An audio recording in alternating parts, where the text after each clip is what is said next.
네, 아파트 매물이 쌓이고 실거래 가격이 떨어지고 있다고 하는데 실제 사려는 사람은 아직 가격 하락을 체감하지 못합니다. 그리고 공사비가 오른 탓에 분양가는 계속 치솟아 새 집 마련은 더욱 어려워지고 있죠. 사지도 못하고 팔지도 못하는 상황 앞으로 얼마나 더 이어질지 알아보겠습니다. 이광수 아리 리서치 대표 나오셨습니다. 대표님 어서 오세요. 안녕하세요. 자, 요즘 부동산 시장이 조금 좀 아리송합니다. 시장은 상당히 안 좋다는데 일부 지역에서 신고가도 나오고. 그런데 지난해 아파트를 산 사람들 이렇게 한번 세대별로 나눠서 보니까 30대가 지금 가장 많았다고 그래요. 오늘 30대가 이렇게 소득이 아주 40, 50대에 비해서 소득 축적이 이렇게 많지 않은 계층인데 어떻게 이렇게 30대가 40대를 추월해서 집을 더 많이 샀을까요? 그렇습니다. 앵커님 말씀하신 대로 최근에 매수 비중을 보면 네. 연령대별로 보면 30대 매수 비중이 계속 증가하고 있는데요. 가장 큰 이유는 대출이 증가했기 때문입니다. 대출. 그래서 빚을 통해서 일종의 유효 수요가 되고 그다음에 집을 사기 시작한 거죠. 근데 그 대출의 종류가 있는데 예.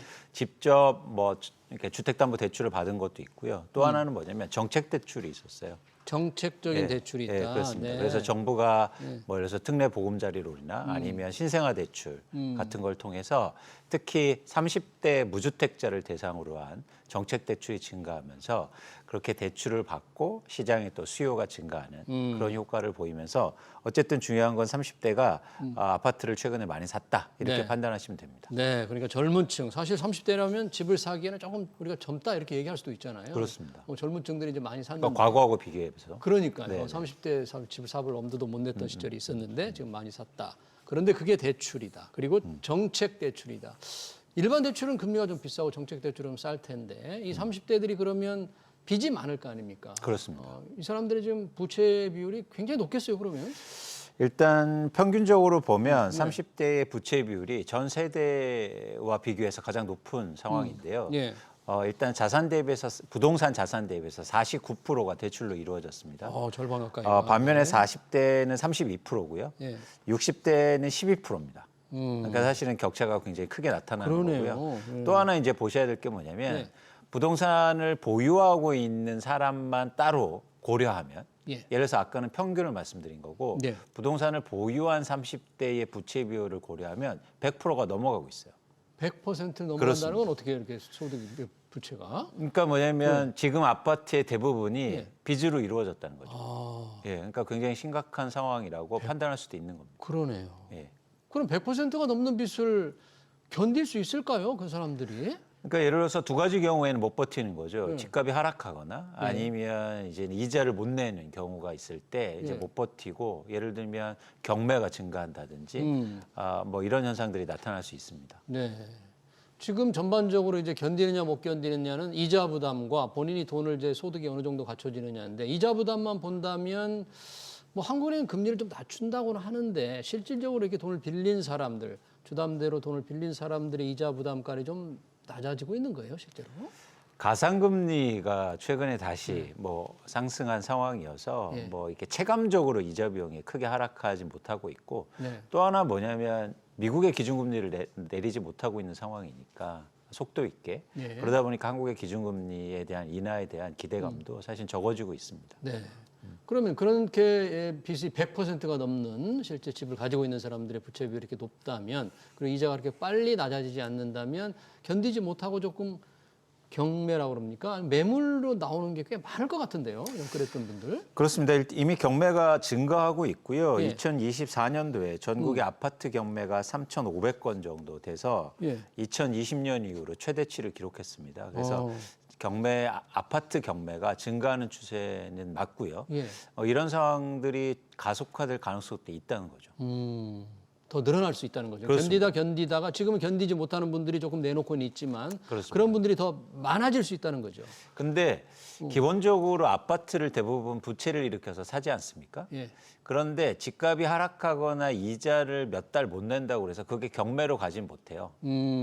그리고 사실은 일종의 내가 이제 아파트를 보유하고 있으면 끝까지 버티거든요. 그렇죠. 그런데 이렇게 경매까지 증가한다는 거 굉장히 심각한 상황이라고 볼 수 있습니다. 못 버티다가 못 버텨 견디다 끝까지 견디다 버티다가. 가진 방법으로 인해서 이제 맞습니다. 변통을 하는데 못 견디는 분들이 네. 나온다 이거죠. 네. 그런 분들이 이제 늘어나는 것은 그렇죠. 상당히 위험 신호라고 할 수 있겠네요. 우리 경제 상황에서도. 그렇습니다. 근데 또 하나 이제 더 심각한 상황은 뭐냐면 표면적으로 이제 경매 증가하는 것도 의미가 있지만 내수 소비가 줄고 있어요. 내수 소비가 빚 이 이유 갚느라고. 때문에. 그러니까 30대가 기본적으로 소비 성향이 가장 높은 그런 계층이거든요. 근데 대부분 이자 비용으로 가계 소득이 나가다 보니까 소비가 감소하고 그게 또 한국 경제의 침체를 일으키는 또 하나의 또 큰 원인이 되고 있습니다. 그러죠. 호주머니 사정이 뭐 지금 이자 내느라고 뭐 물건을 살 여유가 없는 거잖아요. 그렇죠. 젊은 친구들이. 맞습니다. 맞습니다. 은행 이렇게 기업에서 또 월급 받은들 뭐 저축도 할 수 없고 소비도 할 수 없고 그렇죠. 그게 또 한국 경제를 더 어렵게 만드는 네. 상황. 그러니까 영끌의 어떤 뭐 경제에 미치는 충격이랄까 부메랑이랄까 이런 것들이 우리 경제까지 좀 더 어렵게 만든다 그런 얘기네요. 근데 이런 어려움이 서서히 나타난다는 거죠. 지금 이 보면 표면적으로 나타나고 있다. 그렇죠. 이게 이제 점점 더 깊어지고 영향이 커지면 부동산 시장뿐만 아니라 경제에도 악영향을 미칠 수 있다는 겁니다. 그래서 가계부채가 예. 이제 오늘 발표에도 오늘 발표에 따르면 예. 가계대출이 1927조 원 1927조. 오르면서 사실 또 역대 최고치를 달성하고 있는데요. 그렇군요. 대부분이 사실은 이 주택담보대출입니다. 그래서 이 가계부채를 관리하는 건 굉장히 중요한 의미를 갖고 있거든요. 그런데 최근 2, 3년간 특히 30대를 중심으로 해서 가계부채 관리가 잘 안 됐다. 그런 측면에서 좀 경제 전반의 영향이 부작용이 좀 커질 가능성도 있어 보입니다. 네. 가계부채를 이제 관리하는 게 중요한데 아까 정책 대출을 늘렸다는 것은 조금 싼 이자지만 대출을 조금 이렇게 부추긴 면도 좀 정보가 있는 거잖아요. 그렇습니다. 그러니까 우리가 무주택자나 30대의 청년층이나 신혼부부한테 그러니까 무주택자들이 비중이 높지 않습니까? 그들한테 내 집 마련하는 좋은 방법 중에 그러니까 두 가지가 있겠죠. 하나는 뭐냐면 대출해 줄게 집을 사세요. 빚내서. 또 하나는 집값을 안정시켜 줄게 집을 사세요. 그런데 전자 방법을 썼다는 겁니다. 우리가. 예, 네. 그러다 보니까 집값은 오르고 예. 대출은 증가했다는 거죠. 상대적으로 집값을 안정시키고 예를 들어서 하락시켜서 무주택자들이 집을 사게 했으면 이런 현상들이 없었거든요. 네. 그러니까 우리가 좀 더 근원적인 고민을 좀 해봐야 된다. 과연 무주택자한테 더 좋은 시장 환경이 대출을 해줄 게 집사자라는 게 아니라 부동산 시장을 상대적으로 안정시켜서 예. 급하게 집을 안 사도 되고 그리고 또 내 사정에 맞게 대출을 일으켜서 집을 살 수 있는 구조를 만드는 게 중요하다는 거죠. 네. 그 참 지금 말씀은 그게 바람직하긴 한데요. 네. 빚내서 집 사라는 것보다 정부가 그렇게 나서는 것보다 시장을 안정시켜서 집을 살 수 있는 환경을 만들어준다는 게 그게 참 안 되니까 결과적으로 집을 사지 못하는 젊은 층들의 어떤 갈증을 달래고 그 욕망을 충족시키기 위해서 이제 빌려주는 거 아니겠어요? 그렇습니다. 근데 앵커님 말씀하신 게 중요한데 그럼 차라리 집값 못 잡을 테니까 나한테 대출이라도 해줘.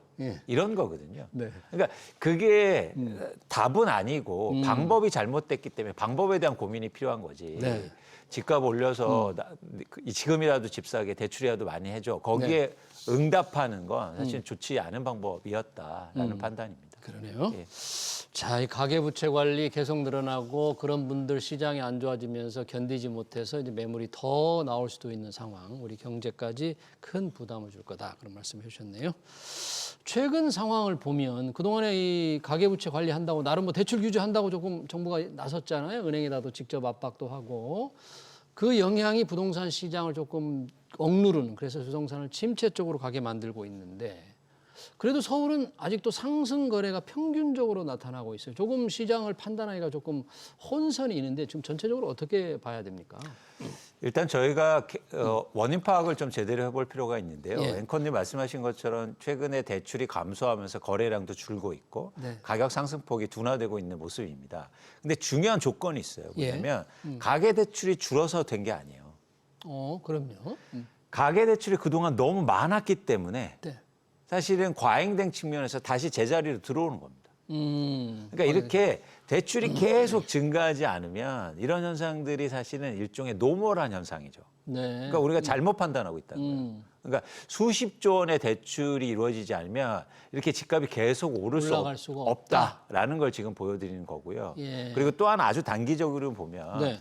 서울의 일부 지역에 예를 들어서 주택가격 지수가 오르는 건 호가가 오르기 때문입니다.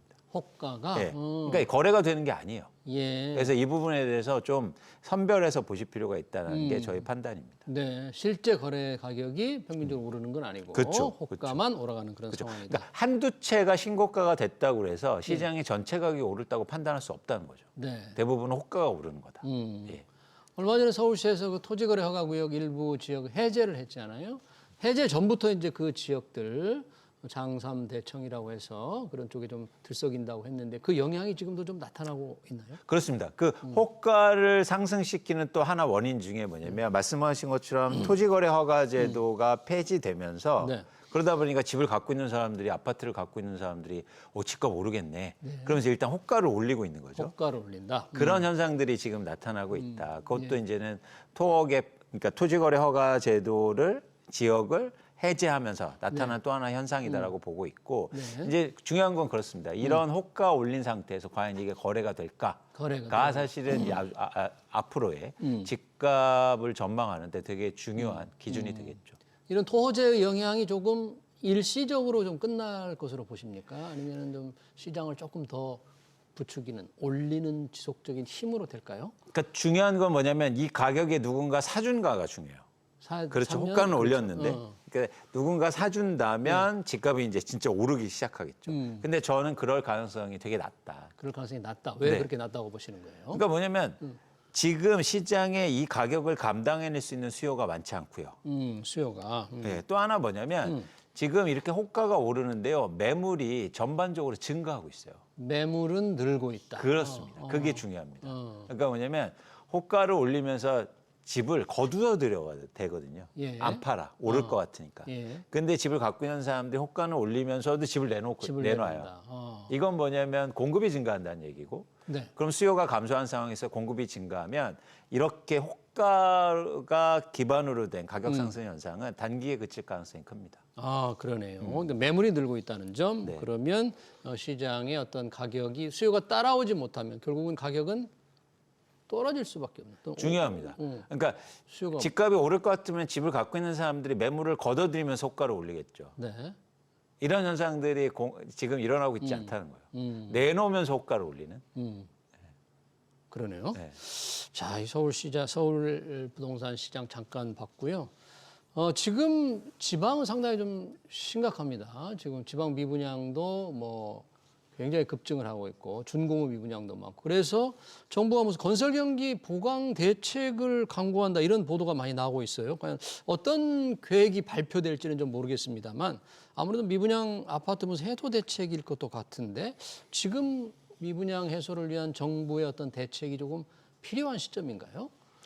일단 미분양 아파트로만 보면 절대 규모가 많지는 않습니다. 절대 규모가? 네, 예. 전국적으로 미분양 아파트가 7만 호 정도 되고요. 예. 지방에만 하면 5만 호 정도 되거든요. 네. 물론 중공업 미분양이 조금씩 증가하고 있어서 부담이긴 하지만 절대 규모가 그렇게 큰 상황은 아니다. 비견하게 저희가 비교해 볼 측면은 뭐냐면 2010년부터 2012년도에 예. 우리나라 미분양 아파트가 급증한 경험이 있는데요. 예. 그때는 거의 16만 5천 가구 이상이었어요. 아, 미분양이 그러니까 16만 가구. 그거보다는 절대 규모가 많지는 않죠. 그러네요. 근데 그때하고 비교해서 조금 더 큰 문제인 건 뭐냐면 네. 부동산 PF예요. 부동산 PF하고 PF 문제 심각하다고 그러죠. 그러니까 네. 미분양 아파트가 심각한 게 아니라 부동산 PF가 더 심각한 겁니다. 그런데 이건 좀 더 지금 뭐 미분양 아파트가 많으면 예를 들어서 대출을 풀어줘서라든지 세제 혜택을 줘서 해소하는 방향이 맞을 수는 있지만 예. 부동산 PF 즉 사업의 시작도 안 한 프로젝트의 문제를 해결하기 위해서는 이런 방법으로는 문제 해결이 안 될 거예요. 아, 그래요? 그러니까 좀 더 근원적인 해결 방법이 필요한 거죠. 그럼 정부가 지금 생각하는 것도 이 부동산 PF 문제를 어떻게 해결할까 하는 쪽으로 조금 모아지고 있나요? 그러니까 정부는 관성적으로 행동하는 거죠. 예를 들어서 과거처럼 미분양 아파트 건설 경기 안 좋아? 그럼 미분양 아파트가 증가한 거지. 그럼 과거처럼 그냥 미분양 아파트 해소하면 해결되겠지라고 판단하는 겁니다. 네. 그래서 과거하고 똑같은 정책을 도입하려고 하는 거예요. 그래서 가계대출 풀어줘서 예. 그다음에 또 하나 뭐 취득세라든지 양도세 미분양 아파트 완화해줘서 네. 이런 방식으로 해결해 주려고 하는데 그건 미분양 아파트를 해소하기 위한 방법일 뿐입니다. 예. 부동산 PF를 해소하는 방법이 아니에요. 부동산 PF 문제도 정부가 뭐 대책을 세운다고 하고 이미 몇 차례 발표도 했는데 현재도 뭔가 큰 진전이 없나 봐요. 없죠. 그럼 그래서 어떤 방법이 있나요? 그럼 CF 문제를 해결할 수 있는 좋은 방법이 있을까요? 그러니까 부동산 PF라는 건 결국 땅을 사놨는데 네. 사업을 시행하지 못하는 거예요. 그렇죠. 그렇죠. 그러면 이 땅을 어떻게 활용할 건가가 사실은 그런 대책들이 이루어져야 됩니다. 예. 그런데 예를 들어서 뭐 DSR을 규제를 지방을 완화해줘서 해소한다. 그러니까 개인이 대출 받아서 땅을 삽니까? 그건 아니죠. 그러니까 좀 더 다른 차원의 접근 방식이 필요하다는 거예요. 네, 과연 정부가 어떤 생각을 하고 있는지.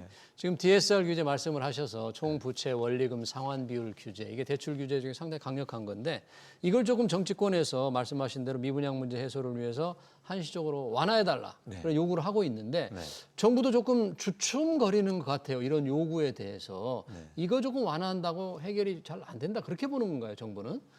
그러니까 정부는 일차적으로 가계부채가 이렇게 많은 상황 속에서 가계부채를 또 통해서 또 건설의 부동산의 문제를 해결하려고 하는 그 방향성에 대해서 이제 부담스러운 게 첫 번째고요. 예. 두 번째는 뭐냐면 이게 진짜 맞는 방법이냐는 거죠. 이게 맞느냐? 예. 이렇게 하면 미분양이 해소되겠느냐? 그죠. 뿐만 아니라 부동산 PF 근본적으로 해결이 되겠느냐. 되겠느냐? 그래서 좀 조심스럽게 접근할 필요가 있다고 생각합니다.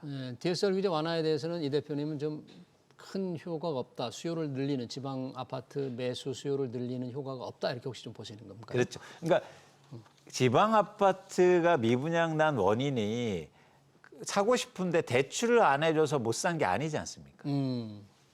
경기라든가 경기 안 좋고. 아니면 네.